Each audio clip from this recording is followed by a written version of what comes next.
तर सर्वांना क्रांतिकारी जय भीम मित्रांनो. आज माता रमाई यांच्या जयंतीनिमित्त सर्वांना हार्दिक शुभेच्छा आणि तुमचं स्वागत आहे आपल्या आवडत्या चॅनलवर, ज्याचं नाव आहे आंबेडकर विचार. आपण माता रमाईचे 2 प्रश्न प्रेक्षकांना विचारत आहे, तर व्हिडिओ शेवटपर्यंत बघा. तोपर्यंत जय भीम. जय भीम मॅडम. तुम्हाला माता रमाई यांचे 2 प्रश्न विचारले जातील. जय भीम. जय भीम. मला माता रमाई यांच्या 2 प्रश्न विचारले जातील. त्याचे जर बरोबर उत्तर दिले तर तुम्हाला देऊन काहीतरी गिफ्ट देऊ. तुमचा पहिला प्रश्न आहे, माता रमाईसाठी डॉक्टर बाबासाहेब आंबेडकर यांनी दुसरे पंढरपूर कुठे निर्माण केले होते? नागपूर.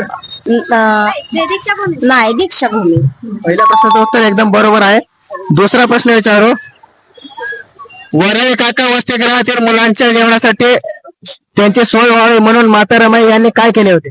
दागिने त्यांचे विकले आणि दोन्ही प्रश्नाचं उत्तर आणि या प्रश्नाचं उत्तर एकदम बरोबर दिल्यामुळे यांना आपण काहीतरी गिफ्ट देऊ. जय भीम. जय भीम.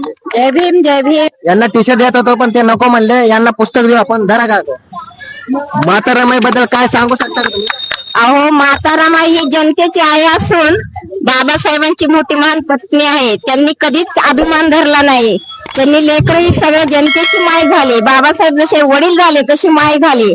आज त्यांचं जेवढं आपण घ्यावं, आत्मविश्वास करावा, तेवढं कौतिक थोडंच आहे.